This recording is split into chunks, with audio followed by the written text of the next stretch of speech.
Ang magandang balita po sa atin ng Panginoon ay tayo ay Kanyang iniligtas, hindi po sa ating mga ginagawa, kundi po dahil sa napakalaking awa o habag niya sa atin. Amen? Amen. At yan po ay pinapatunayan ng banal na kasulatan kung ating pong babasahin dito sa sulat ni Apostol Pablo kay Tito sa 3:5. Ito po ang sabi, na hindi dahil sa mga gawa sa katwiran na ginawa nating sarili, kundi ayon sa Kanyang awa ay Kanyang iniligtas tayo. Amen? Amen. Wala naman po talaga tayong pwedeng ipagmapuri sa Diyos. Ang dapat lamang po nating gawin ay humingi tayo sa Kanya ng awa. Kaya lagi pong namumutawan sa ating mga labi, Lord, have mercy. Ngayong Bible study po natin, may kinalaman dyan. No?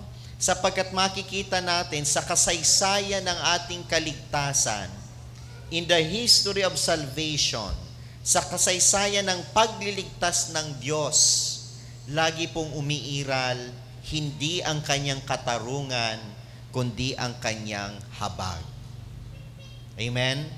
Dahil kung paiiralin po ng Diyos ang Kanyang katarungan, sana wala na ho tayo. Tayo po ay patuloy na nabubuhay sapagkat tayo po ay patuloy na kinahahabagan ng Diyos. So sa ating Bible study po sa chapter 5, tayo po ay magbabalik tanaw mula sa umpisa, no? Na kung saan dito natin nakikita ang plano ng Diyos sa atin, at bagamat alam natin ang plano ng Diyos, pero ang tao ho sadyang matigas ang ulo, di ho ba?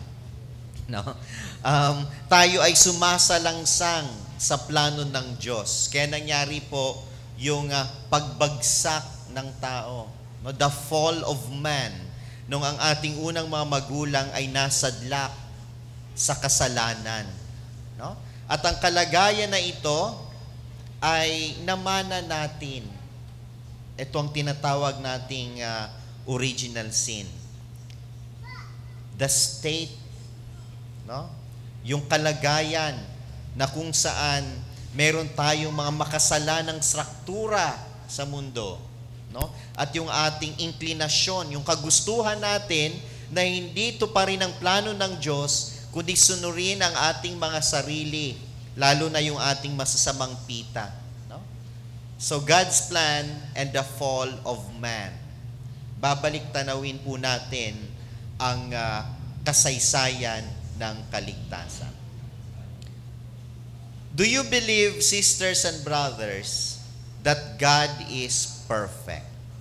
Amen. God is perfect. In fact, He is absolute perfection. Kung ano man ang ginagawa ng Diyos, yan po ay perpekto. Amen? Wala pong mansa, wala pong kasalatan, walang kakulangan. Lahat ng ginawa ng Diyos, sapagkat siya ay perpektong Diyos, lahat ng ginawa niya ay perpekto. Amen? Walang pagkakamali sa ginawa ng Diyos. Kaya maniwala ho kayo sa akin kung sabihin ko, nung nilalang kayo ng Diyos, God created you perfect. Amen? Amen. Kasing ibig sabihin po ng perfection, lahat ho talaga perpekto. No? Everything is perfect according to our created perfection. Nung tayo ay nilalang ng Diyos, nilalang niya tayong perpekto. Ayon sa Kanyang kagustuhan at ayon po sa ating kalikasan. Nung ginawa tayo ng Diyos na tao, buong-buo, hustong-husto, sapat na sapat, perpekto ang ating pagkatao. Amen? Amen. Nasisira lamang ito, ang ating pagiging perpekto, kung hindi tayo nagpapakatao. Amen? At yung hindi pagpapakatao, yun ay pagsasalangsang sa kalooban ng Diyos. Ang tawag doon ay pagkakasala. Amen? Amen. Lahat po tayo perpekto. Itong mikroponong hawak ko, perpekto ito ayon sa kanyang pagiging mikropono. Dahil sa pamamagitan nito, naririnig nyo ang aking boses. Hindi ito magiging mikropono kung ipupukpok ko ito, anong mangyayari? Masisira. Hindi na siya perpekto. Amen? Amen. Ang tao ho nung ginawa ng Diyos, perpekto ho talaga eh. Wala pong mali, wala pong kulang. Tamang-tama, hustong-husto. Nasisira lamang ito kung tayo ay hindi nagpapakatao. Hindi tayo gumagawa, nag-iisip bilang mga tao. Alam ho ninyo, ang kasalanan, lagi nating ginagamit na pagpapalusot. Di ho ba? Kinakasangkapan natin ang kasalanan para mapanindigan yung ating mga ginagawang mga liku-likong bagay. No? Anong laging sinasabi ng tao? Ako ay tao lamang, marupok, nagkakasala. No? Doon po sa mga sinasabing ganyan, kung ating pong hihimayin, may maliho eh. Dahil ang kasalanan ay hindi bahagi ng ating pagkatao. Amen? Sin is not part of our humanity. Ang kasalanan ay hindi bahagi ng ating pagkatao. Bagkus, ito ay kabaliktaran. Sin is not human. It dehumanizes. Ibig sabihin, ang taong nagkakasala ay sinisira niya ang kanyang pagiging tao.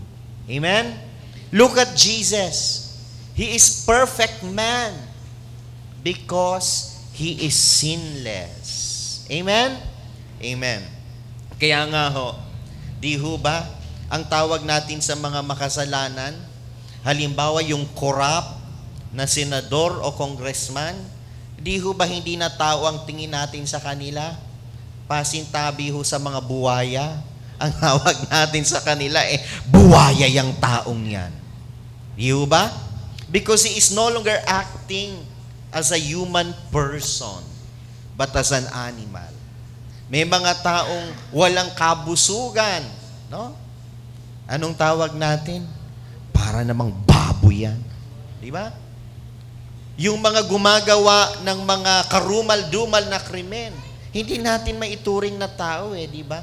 Demonyo yan. So dito pa lamang nagpapakita that sin is not a part of our humanity. It is a denial of who we are as created in the image and likeness of God. Amen? Amen. Everything that God created is perfect. Nung pasimula, nung ginawa niya ang sansinukob, ito po ay perpekto. Ganon din po, nung ginawa niya, no? The whole creation, there was harmony and peace. If you read the account of Genesis, no? Paradise, there was harmony, there was unity, there was peace. Even in the external world outside of man. Okay? Everything was functioning as God planned it. And man was submissive to God, and the rest of created world was submissive to man. No? Ang tao ay nagpapasakop sa Diyos, at lahat ng ginawa ng Diyos nagpapasakop sa tao. Kaya wala pong chaos. Everything was harmonious according to the plan of God. Kaya lang ho, ang pagkakaiba ho natin sa mga hayop, sa mga pananim, bagamat napakaganda ng creation ng Diyos, there is something about man that is different. Remember that man is created in the image and likeness of God. Ang larawan o kawangis ng Diyos sa atin ay hindi yung ating pisikal na katawan. Amen? Kasi ang Diyos ay espiritu, walang katawan.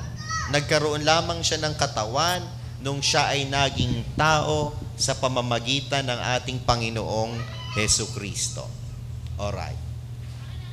We are created in the image and likeness of God. Therefore, God's image in us is in our soul, which is a spirit. At dahil tayo ay espiritu, we are a free creature. Malaya ho tayo. We can say yes or no to God. Dahil nung nilalang po ng Diyos ang tao, niloob ng Diyos na tayo ay umibig sa Kanya. Amen? God loved us first. And we must love Him in return. Pero ano po ang quality ng pag-ibig? Ito po ay hindi ipinipilit. Wala pong pag-ibig na sapilitan. Kaya po, sapagkat ang tao ay marapat na umibig sa Diyos, ginawa ng Diyos ang tao, hindi isang robot. Dahil ang robot, hindi pwede magmahal. Love can only happen if there is freedom. Amen? Amen. Kaya binigyan niya po tayo ng kaisipan, no? Free will, whether we can follow God or we can be against God. Alright. Pero bago nangyari yan, no? Dahil nga meron tayong free will, there must be a test. No? There must be a choice. Your will begins to operate if you are given a choice. At nangyari po yan sa ating unang mga magulang. Pero bago nangyari yon, let's backtrack a bit, meron na unang nangyari in the spiritual world. Dahil bago po create ang material creation, yung mundo, yung universe, no? Yung buwan, yung araw, yung mga planeta, ang naunang nilikha ng Diyos ay ang spiritual world. Naroroon po ang kanyang mga nilikha na kung tawagin natin ay anghel. No? Yung mga anghel. Okay. Yung mga anghel po, katulad natin. Dahil sila ay mga espiritu. At dahil sila ay mga espiritu, they also have the capacity to say yes or no to God. Ang pagkakaiba lang natin sa mga anghel, sila ay dalisay na espiritu, wala silang katawan.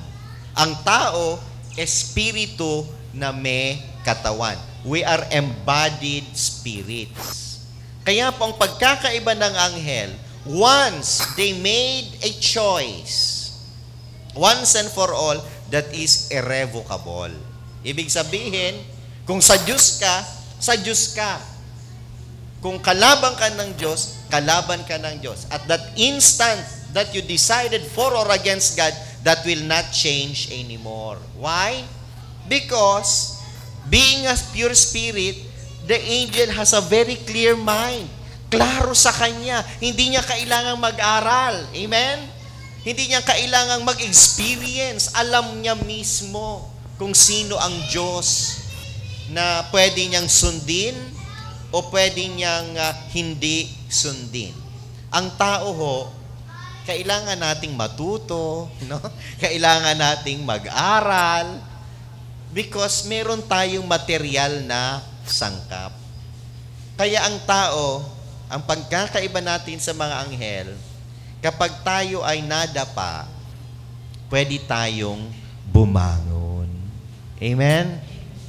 Kung tayo'y nagkasala, pwede tayong humingi ng kapatawaran.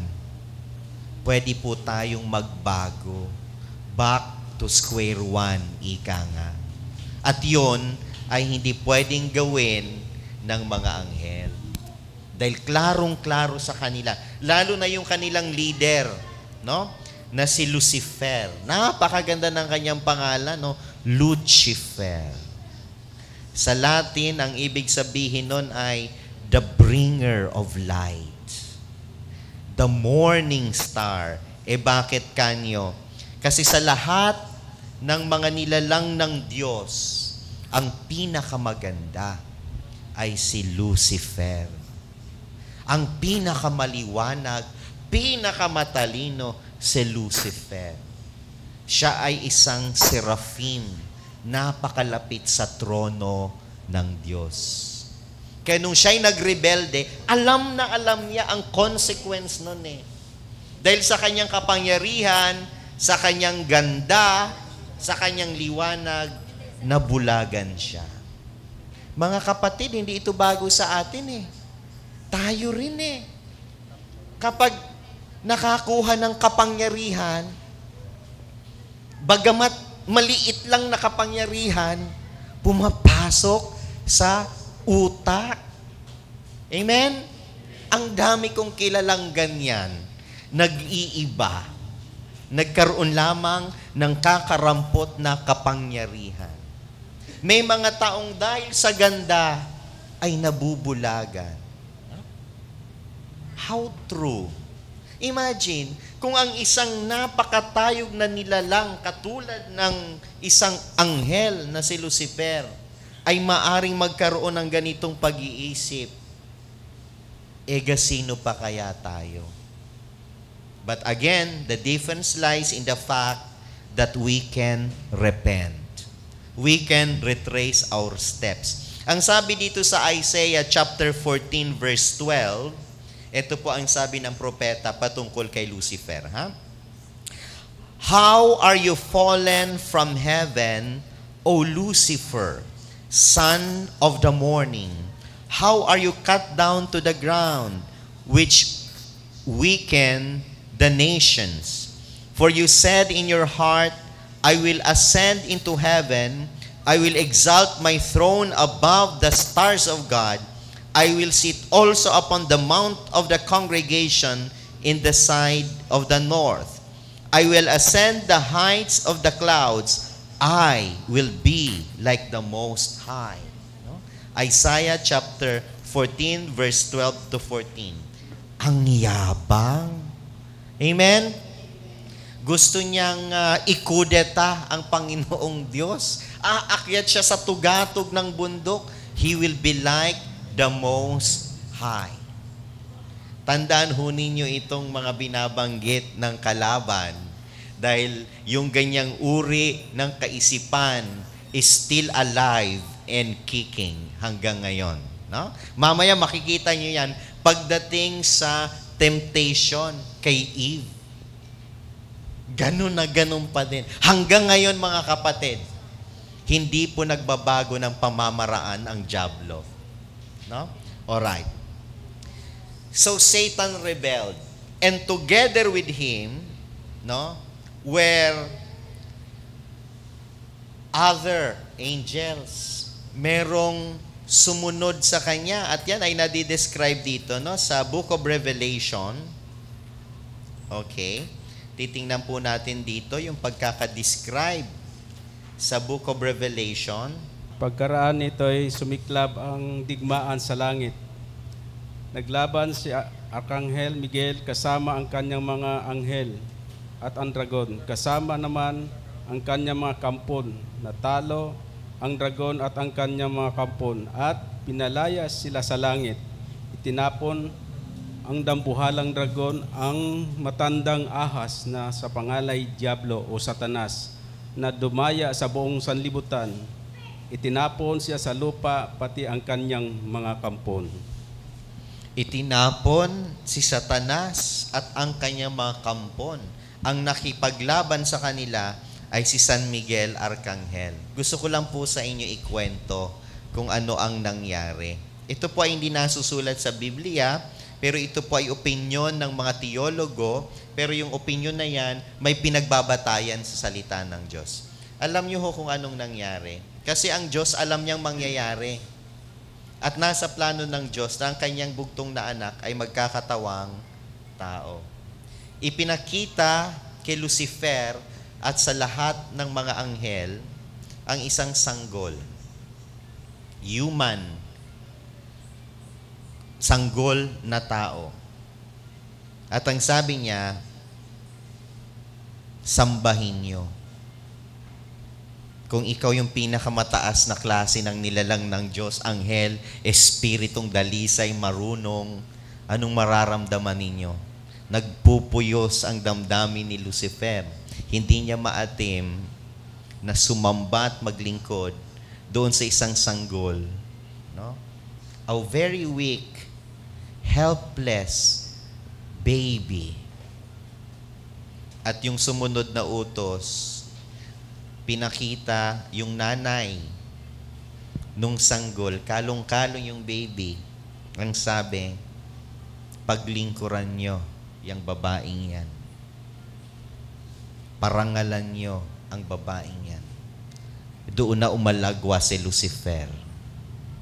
Hindi niya maatim. Kaya nung inutusan siya ng Diyos, serve, maglingkod ka. Ang sigaw niya sa langit, non serviam, I will not serve. Nakakapanghilabo to, no? And from that time, hindi na siya si Lucifer, siya na si Satanas.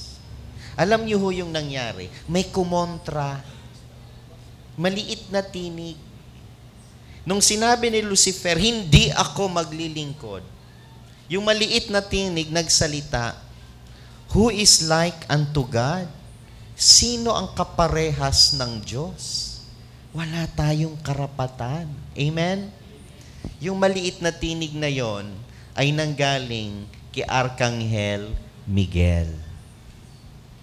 Tingnan niyo ho, si Saint Michael the Archangel, hindi ho siya ang pinakamakapangyarihan na anghel dahil hawak po ang posisyon na yon ni Lucifer. Sa angelic world, may 9 choirs of angels. Ang pinakamataas, seraphim, susunod, cherubim. Down the line. Ang pinakamababa, angel. Ang second step, archangel.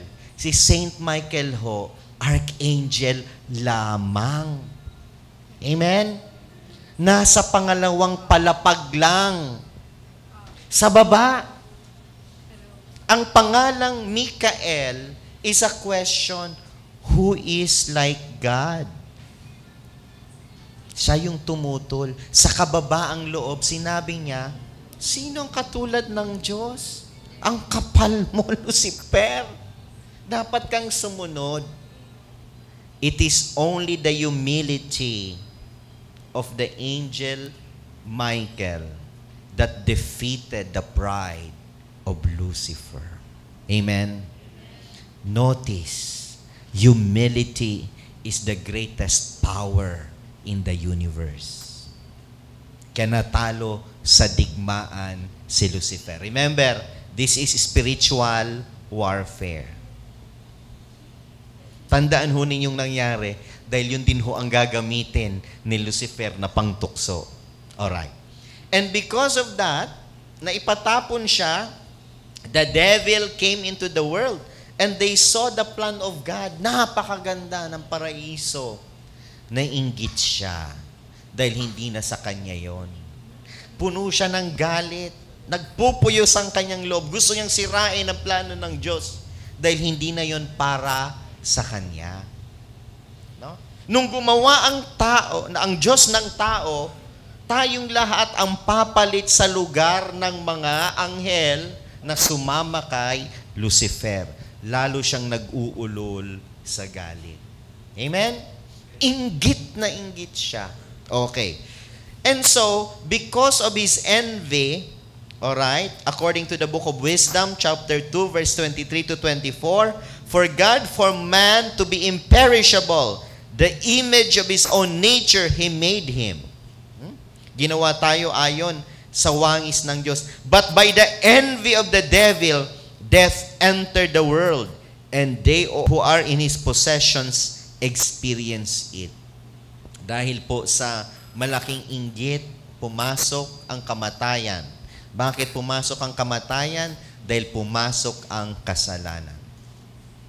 And thanks to our Lord and Savior Jesus Christ, by His death and resurrection, He defeated sin and death.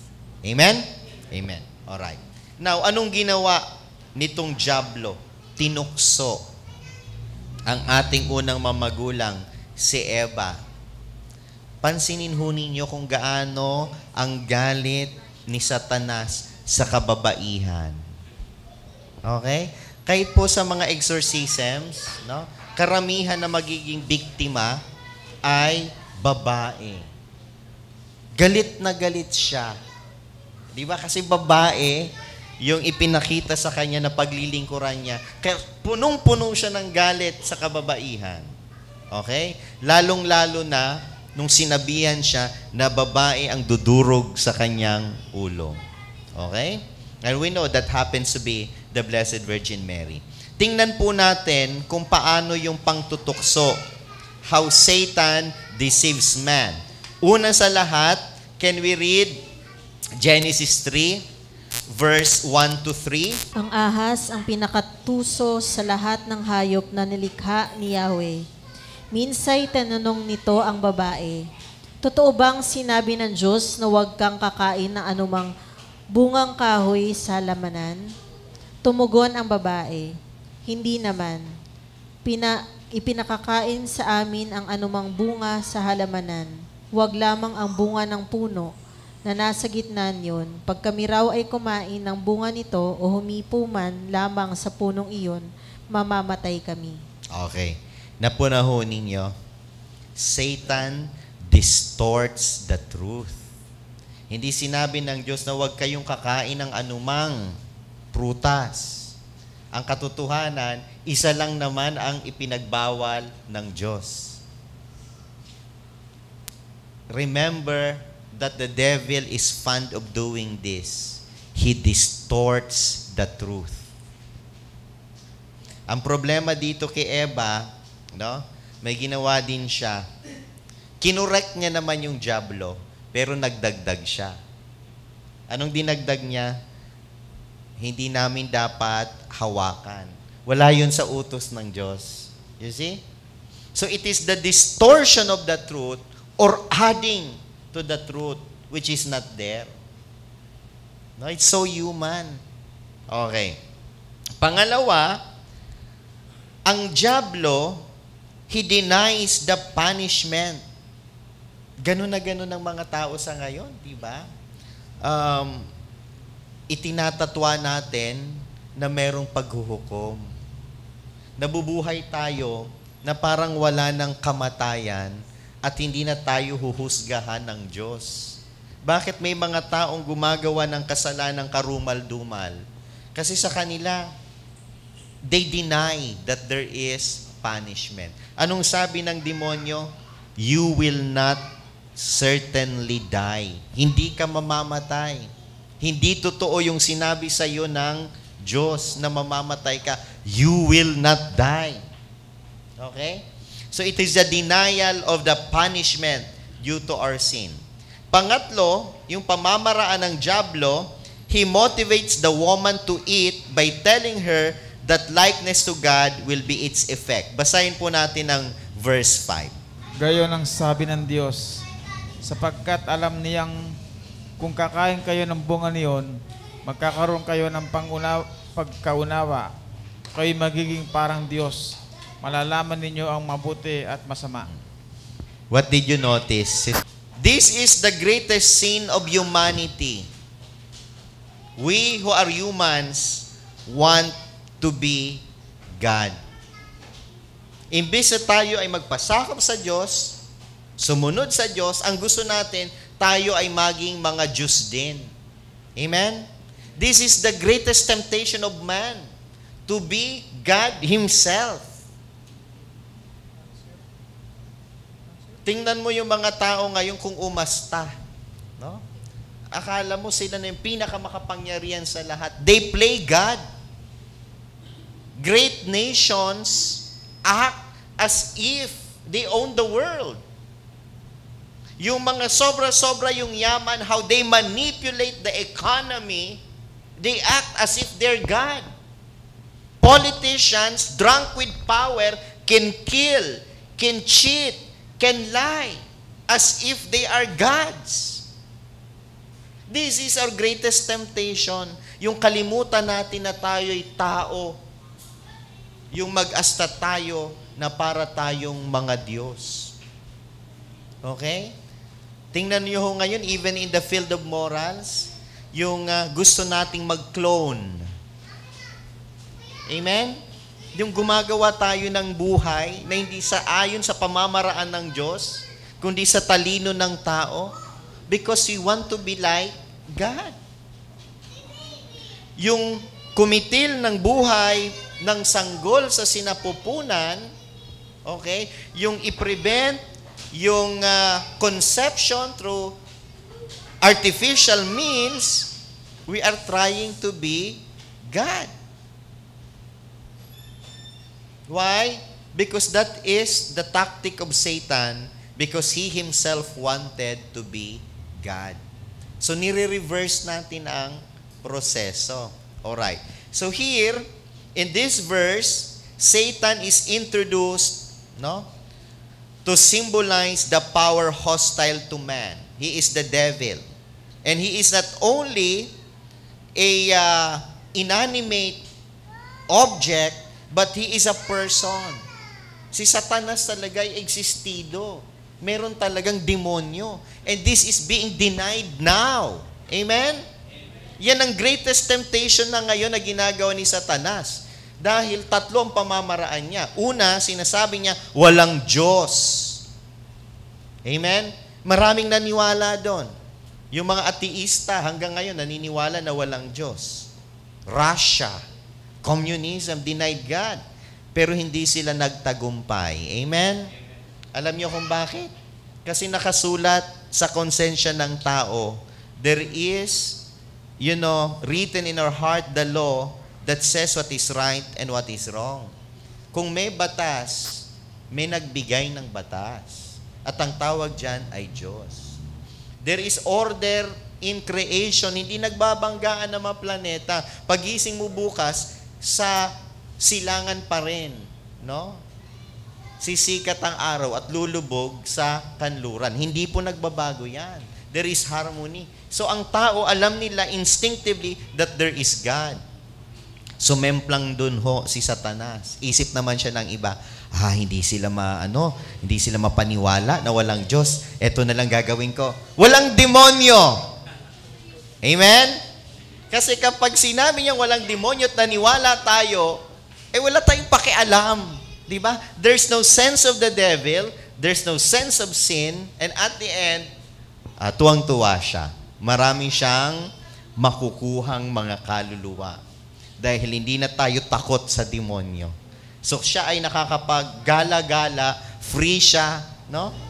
Wala na tayong pakialam. At the end of the day, nahulog na tayong lahat sa patibong. Pero yung pangatlong style niya ngayon, iba na. Okay. Meron pa rin naniniwalang may demonyo. Ganito na lang gagawin ko. Sige, meron ngang demonyo, pero hindi nakakatakot, cute. Tingnan nyo si Tasmanian Devil, cute. Di ba? Pag Halloween, yung mga anak ninyo, sinusuotan ninyo ng devil costume. Meron akong inaanak, nagalit ako dun sa tatay at nanay. Kasi Halloween, ang cute-cute na bata, sinuotan ng sungay na may ilaw. So what does that tell us? You don't have to fear the devil because he's nice, he's cute.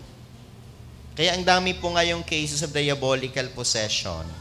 Dahil pagala-gala si Satanas, malayang-malaya dahil hindi na tayo takot sa kanya dahil siya ay cute.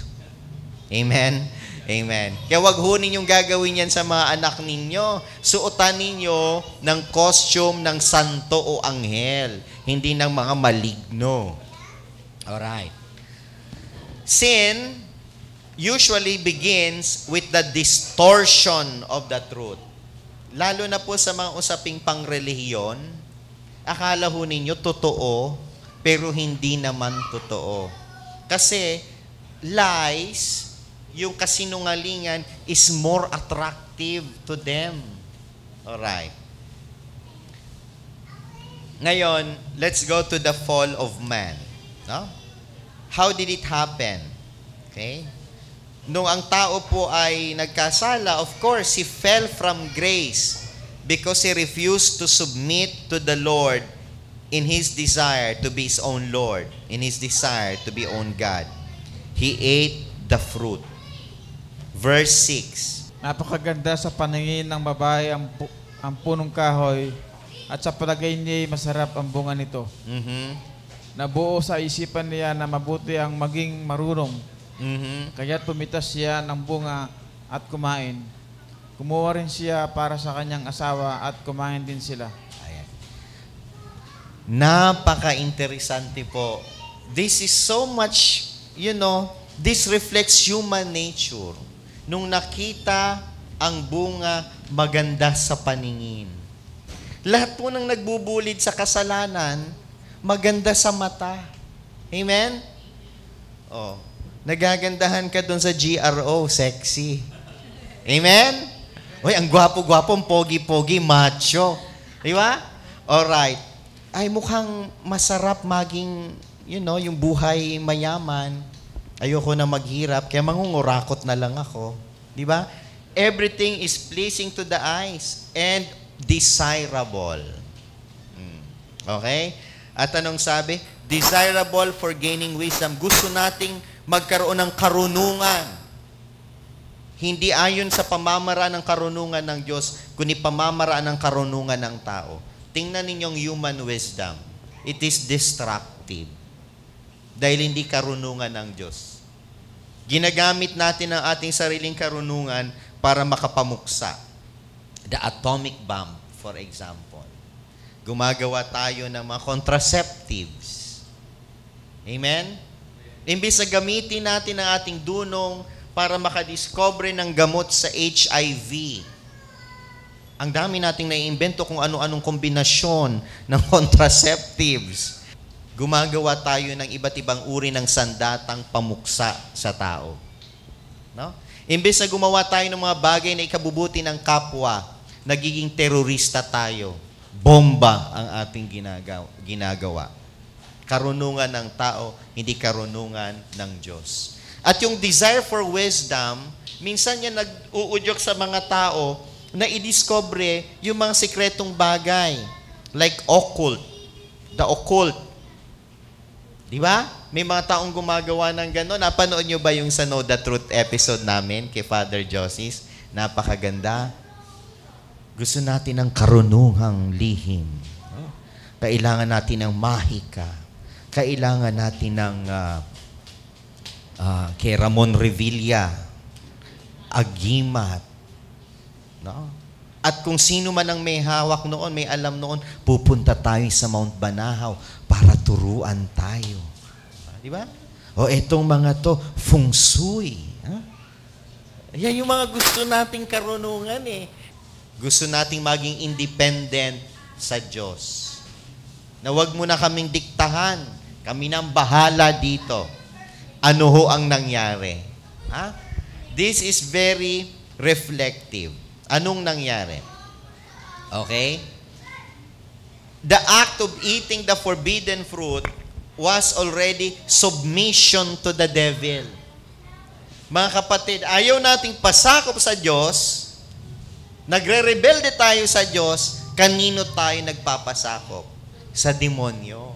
Remember, there are only two kingdoms. The kingdom of God and the kingdom of Beelzebub. If you are not with God, you are with the devil. Kaya sabi nga ni Kristo, he who is not with me is against me. Dalawa lamang ang pagpipilian. It's either black or white. Ayaw mo sa Diyos, ayaw mo magpasakop sa Diyos, nagpasakop ka sa kalaban. Okay. Nung kinain nila yung prutas na pinagbabawal, the fruit of the tree of the knowledge of good and evil, anong sabi doon sa Biblia? They realized that they were naked. Napag-alaman nila na sila ay hubad.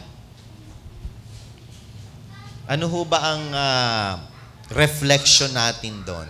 Realization that they were naked. Nagkaroon na ng mali siya. Amen? Nagkaroon na ng mali siya. Ibig sabihin, meron ng kasalanan. Dati napaka-innocent nila. Walang mali siya. Alam niyo ang maganda sa mga bata? When you look at their eyes, there is no malice. Yung mga matatanda, meron ng mali siya. Yung tingin sa'yo, hindi ka na sigurado kung anong ibig sabihin ng tingin. Di ba? Ang tingin ng tao, pwedeng tinitingan ka, may halong inggit. Di ba? Minsan naman, may pagnanasa. Okay? Yung isa naman, may galit. No? If looks could kill. They realized that they were naked because malice sets in. Another thing, nung sinabi ng Biblia na sila ay hubad, what does that mean? Hubad sila sa grasya ng Diyos. Wala na sa kanila ang biyaya ng Diyos. The life of God is already gone. Sanctifying grace is no longer with them. Hubad na hubad. No? Alright. What are the effects of the fall? God's plan was spoiled. Nasira ang plano ng Diyos. Man's blessings from God were lost. Yung biyaya na sana'y tinatamasa natin, nawala. Okay? At imbes na biyaya, ang pumasok ay sumpa. Pakibasa po ng verse 17 to 19. Hinarap naman ng Diyos si Adan at ganito ang sinabi, pagkat nakinig ka sa asawang hirang, nang iyong kainin yaong bungang bawal, sa nangyaring ito, ang lupang tanim ay aking susumpain, magpakailanman. Ang lupaing ito para pag-anihan, pagpapawisan mo habang nabubuhay. Mga damot tinig ang iyong aanihin, halaman sa gubat ang iyong kakanin. Upang paganihan ang iyong bukirin, magpakahirap ka hanggang sa malibing, yamang sa alabok, doon ka nanggaling, sa lupang alabok ay babalik ka rin. Nakita ninyo? Instead of blessing, curses. And the greatest of them, okay, of course, is death. Galing ka sa alabok ka rin babalik. At of course, yung kailangan na nating magtrabaho, magbanat ng buto para meron tayong makain. Dati walang ganon. Okay. So, when God's plan was spoiled, anong ibig sabihin nun? Una sa lahat, yung epekto sa atin bilang mga tao. That the image of God was disfigured or destroyed. Nasira ang larawan ng Diyos sa atin. No? Instead of being children of God, we became children of the devil. No? Second, the separation from God. Nalayo tayo sa Diyos. No? Basahin nga po natin yung verse 8 to 10. Pagdadapit hapon, narinig nilang naglalakad sa halamanan si Yahweh. Kaya't nagtago sila sa kahoyan. Datapwat tinawag ni Yahweh ang lalaki at tinanong, saan ka naroon? Natakot po ako nang marinig ko kayong nasa hardin. Nagtago po ako sapagkat ako'y hubad. Tugon ng lalaki. Okay. Hinanap ng Diyos, Adam, Adam, where are you? Ang sagot niya, natakot ho ako. Before the fall, there was no fear. Amen? Because what you had was a very loving relationship with God. Bakit siya natakot? Dahil alam niya na nagkasala na siya. Kaya siya nagtatago. Alam niyo ho, ang taong may kasalanan, talagang nagtatago, lumiliit ang mundo. Amen? Yung nagnakaw sa'yo, ay nako, hindi makaharap yan. Yung talagang sinisiraan ka, ay nako, hindi makalapit sa'yo. Inutangan ka, hindi nagbabayad. Yun, ang number 1 ho, nagtatago ho yun. Yung mga kriminal, nagtatago sa batas. Di ba? Yun po ang epekto ng kasalanan. Lumiliit ang ating mundo. No?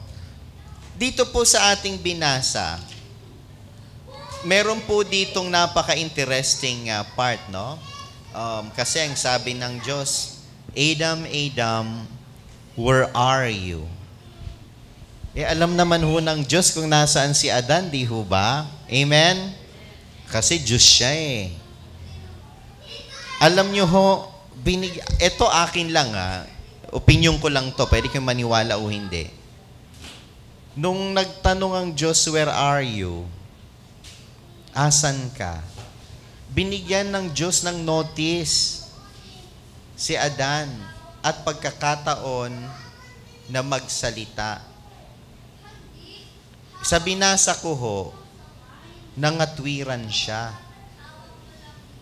Mag-iiba ho siguro ang nangyari kung humarap si Adan at sinabi, Panginoon, patawad. Lord, have mercy.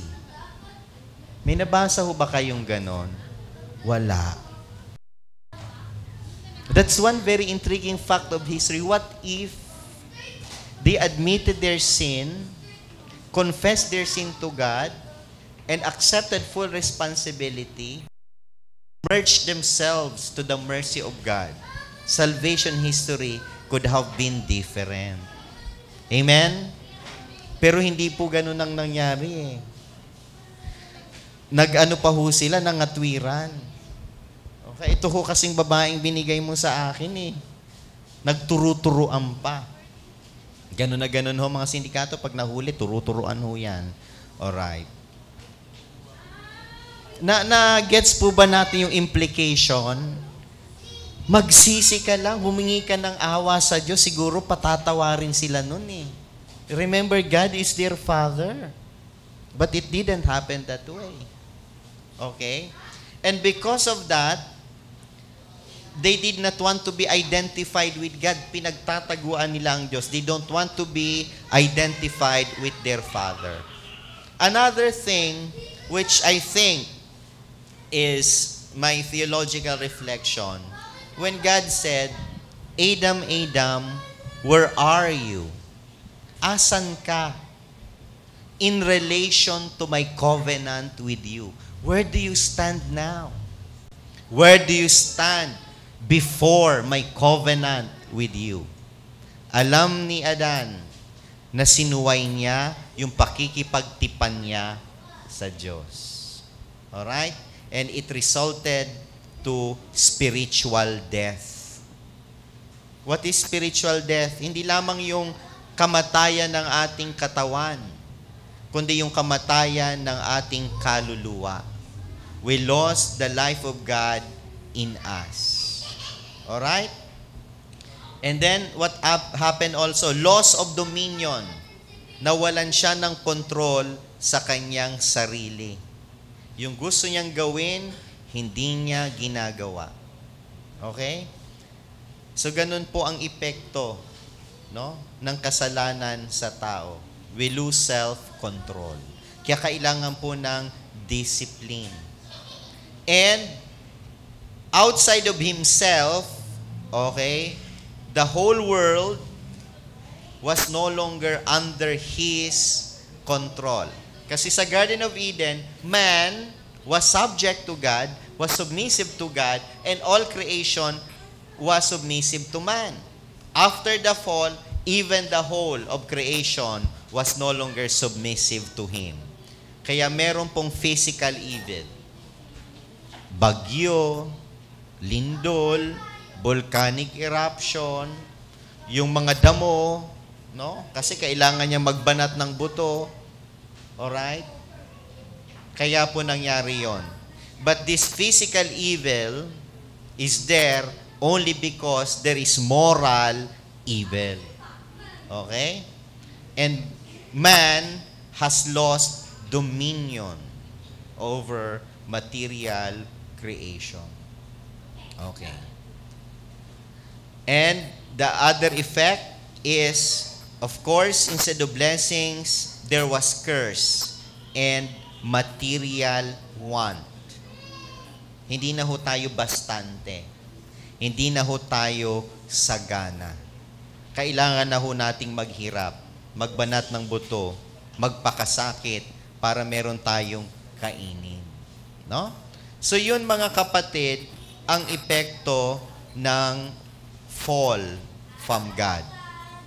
The fall from grace. Bagamat pinag-aaralan natin ito ngayon, sapagkat ito'y bahagi ng kasaysayan ng pagliligtas, kumbaga, napag-uusapan lamang. Pero hindi po yon ang buod ng kasaysayan ng pagliligtas. No? Binabanggit lang natin upang alam natin kung ano ba talaga yung nangyari. At para mapaglabanan natin yung pamamaraan ng pagtutukso ng dyablo sa atin. The good news that we have to remember is this. Despite the fault of man, nagbigay ang Diyos sa atin ng tagapagligtas. Amen? Amen. That is the good news. Ang tawag nga sa ating exultet nung Easter Vigil, Felix culpa. O happy fault that it merits for us a wonderful Savior. Kasi ang Diyos po, kailanman, hindi magpapatalo sa kasalanan.